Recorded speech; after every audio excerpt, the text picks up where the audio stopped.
como falou agora para nós, e por isso nós temos um critério, né, para discernir o que temos que fazer com a vida que Ele nos deu, e a palavra de Deus é esse grande critério. Mas Deus também fala conosco através dos acontecimentos da nossa vida. E nós precisamos estar sempre atentos, porque Ele não fala conosco só na missa. É claro que aqui Ele fala de uma maneira muito clara, mas Ele também fala e se comunica conosco durante a nossa vida e nas coisas simples que acontecem nela. Mas muito bem, vamos então pedir a Deus que oriente os nossos passos, para que a gente entenda qual é a nossa vocação, né? O que a gente veio fazer nesse mundo. O Evangelho de hoje pertence ao chamado Grande Sermão da Montanha. No domingo passado, Jesus iniciou esse sermão sentando-se num lugar alto, por isso da montanha, e falando à multidão. E ele começa com o texto das bem-aventuranças. Ali ele proclama os felizes do reino de Deus. O pobre em espírito, o manso, o que chora, o que tem fome e sede de justiça, o misericordioso, o puro de coração, o promotor da paz e aqueles que são perseguidos por causa da justiça. Hoje ele dá continuidade a esse grande sermão e ele diz assim: vós sois o sal da terra e a luz do mundo. Presta atenção, ele está dizendo vós sois. Disse para os discípulos do seu tempo, está dizendo para nós hoje. Ele está falando, se ele está usando essa expressão, vós sois, ele está falando da nossa identidade. Nós somos isto.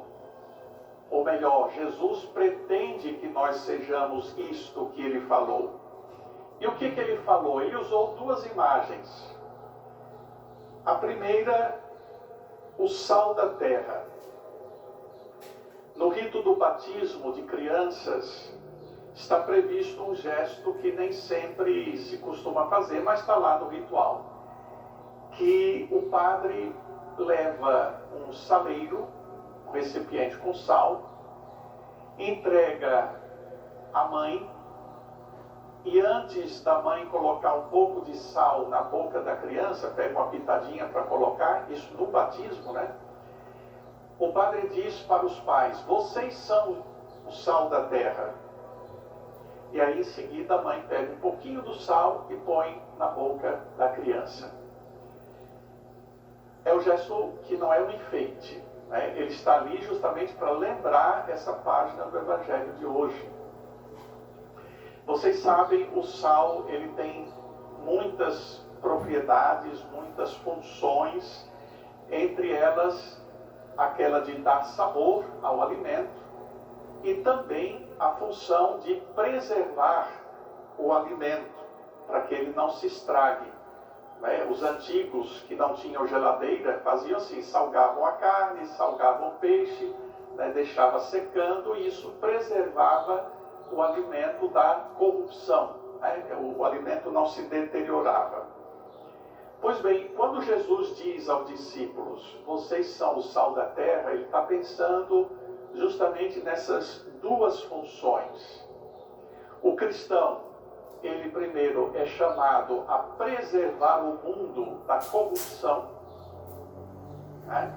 preservar o mundo da sua deterioração, através do pecado, da injustiça, do ódio, da mentira. E o discípulo também é chamado a dar sabor, à vida. Então vamos lá. Essa função ela é muito importante, dar sabor. Quem sofre aqui de pressão alta sabe o quanto é desgostoso você comer comida insossa, comida sem sal. Porque o sal é o que realça o sabor da comida, né? E aí a gente, pensando nessa função do sal, a gente fica imaginando que Jesus tenha pensado assim: nossa, quantas vidas existem sem sabor, né? Quantas vidas sem gosto, sem esperança, sem horizonte. Quantas pessoas por aí simplesmente vivem, ou até não vivem, sobrevivem, vivem se arrastando. Então, o ser sal no mundo consiste em você colaborar para devolver o sentido, o sabor, reacender o entusiasmo com a vida, lembrar que nós estamos no mundo e que essa nossa presença no mundo não é uma presença por acaso, né? Cada um de nós aqui tem uma vocação, tem uma missão neste mundo. Então Jesus está lembrando a nós cristãos que essa é uma missão importante, né? De a gente oferecer ao mundo um sabor, um sentido. Mas Jesus também adverte: se o sal perder o sabor, não vai mais servir para nada. Somente para ser jogado fora e pisado pelos homens. Pisado pelos homens quer dizer aquele sal que não presta para nada, então pisa aí, joga no que não serve mais para nada. Agora imagine a possibilidade do sal perder o seu sabor. O que isso significa no Evangelho?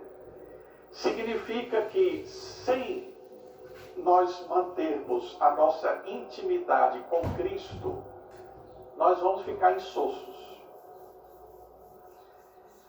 Significa que a nossa fé vivida sem intimidade com Deus é pura aparência, mas não é fé de verdade. Se o nosso compromisso, né, com o mundo, com a transformação do mundo, for vivido sem oração, né, sem intimidade com Deus, a gente vira um ativista, né, ou mergulha no ativismo. Começa a fazer coisas, mas não que essas coisas tenham um sentido mais profundo. O pior que pode acontecer é, de fato, a gente se desligando dessa intimidade com Cristo, a gente perder o sentido da nossa própria vida e da nossa própria existência. Eu acredito que vocês todos devem já ter visto a pintura do quadro da Última Ceia de Leonardo da Vinci. É uma imagem muito conhecida, muito divulgada, e vocês podem encontrá-la facilmente na internet. Há uma curiosidade nessa pintura, que é o seguinte: está lá Jesus, né, com os 12 apóstolos, e justamente o apóstolo Judas Iscariotes, né, o que traiu Jesus, na frente dele tem um saleiro derramando sal em cima da mesa. Pegaram? Na frente de Judas, que traiu Jesus, tem um saleiro com sal derramado. Ora, o sal deveria estar na comida, né? E não derramado fora. Eu acho que não é difícil a gente chegar à conclusão porque que Leonardo da Vinci teve essa ideia. Essas propriedades de dar sabor e de preservar o mundo da corrupção só permanecem em nós se nós permanecermos unidos a Cristo. Por que Judas se tornou traidor? Porque ele se afastou cada vez mais do coração de Jesus. Ele foi ficando mais longe, mais longe, mais longe, até que ele perdeu o sal. A nossa identidade também leva em conta o que Jesus disse na segunda parte: vocês são a luz do mundo. Olha só, luz do mundo. E aqui também é bom recordar o nosso batismo, porque no dia do nosso batismo nós recebemos uma vela acesa.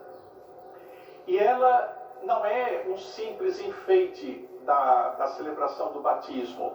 Ela é um símbolo de um programa de vida para o cristão. Aquele que é a luz do mundo, Jesus disse, eu sou a luz do mundo, também disse, vocês são a luz do mundo. Ele é a luz, mas ele pediu que nós fôssemos luz. E aqui é uma coisa muito importante. Quando Jesus disse, vocês são a luz do mundo, ele não está dizendo que cada um de nós tem luz própria. A luz que nós refletimos é a luz que vem dele. Ele é que é a luz. Porém, ele também disse, eu sou a luz do mundo. Quem comigo anda, não andará nas trevas, mas terá a luz da vida. Então, a luz que nós carregamos é a luz que nós recebemos de Jesus. O Padre Zezinho costuma dizer que todo cristão deve ser iluminado e iluminador. Iluminado porque a gente recebe a luz de Cristo, e iluminador porque a gente ilumina com a luz de Cristo, não com a nossa luz, mas com a luz dele, os lugares por onde nós passamos. E aqui Jesus acrescenta uma ressalva que é muito importante, vocês ouviram, ele disse, assim brilhe a vossa luz diante dos homens, para que vejam as vossas boas obras e glorifiquem o Pai que está nos céus. Vejam, aqui Jesus está dizendo que quando a gente faz alguma coisa e essa coisa brilha no mundo, não é para que nós nos exibamos. Não é um marketing que a gente faz das coisas que nós fazemos. As obras que nós fazemos não deveriam apontar para nós, mas para Cristo. E vocês sabem, né, no mundo de hoje, é triste ver como cristãos, né, e às vezes membros da comunidade, são atraídos pelo sucesso e pela vaidade de se exporem, esquecendo que as pessoas, vendo as nossas obras, deveriam glorificar a Deus e não alimentar o nosso ego. Aqui nós estamos exatamente numa linha muito tênue, né, entre, sim, fazermos o bem, manifestarmos o bem que fazemos, mostrar ao mundo, né, o bem que nós fazemos, mas nunca apontando para nós como os autores do bem. Hoje o mundo se perdeu nisso, e muita gente de igreja também. Bom, a primeira leitura de hoje era muito concreta, né? Como é que a gente faz para brilhar a luz de Deus no mundo? Olha, é super concreto. Repartindo o pão com o faminto, acolhendo em casa os pobres e os peregrinos. Quando encontrarmos uma pessoa nua, vesti-la. Destruindo os nossos instrumentos de opressão.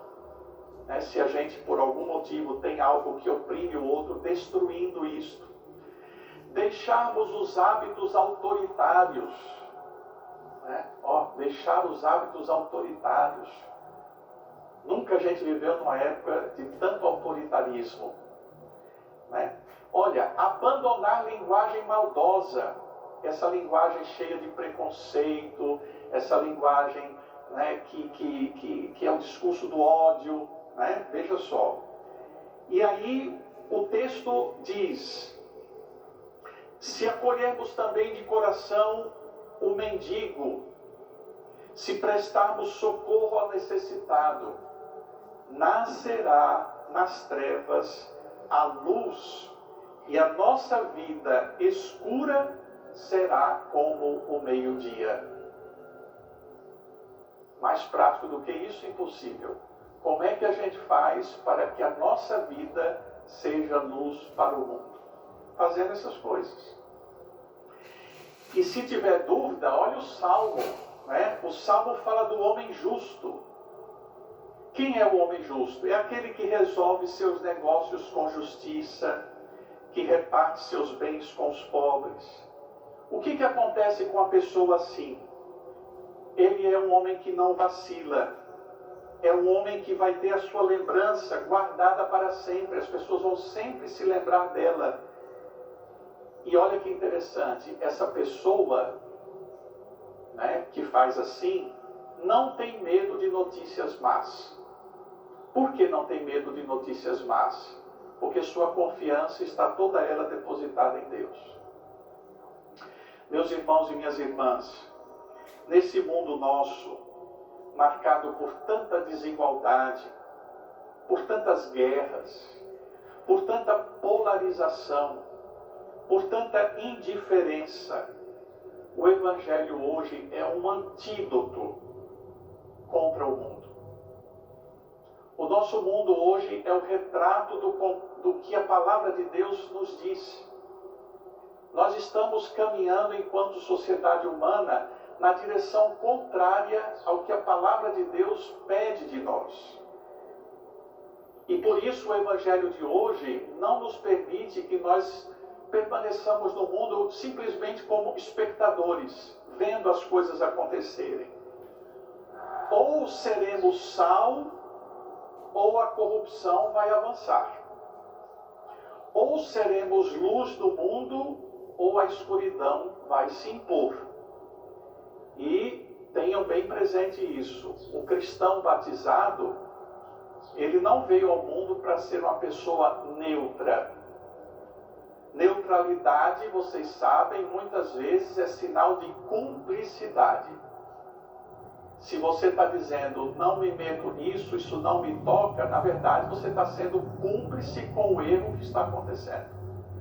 Então, nós cristãos precisamos nos posicionar, porque neutralidade não é algo que deveria nos caracterizar. Então, que o Senhor hoje nos conceda a coragem de vivermos uma fé muito concreta. Que a nossa vida tenha o sabor da misericórdia e o brilho da esperança. E que, se alguém, por acaso, um dia ver as nossas obras, que eles não digam, nossa, como fulano é bom, mas digam, como Deus é bom. Porque quando o cristão vive aquilo que crê, até a noite mais escura vai ficar clara como o meio-dia.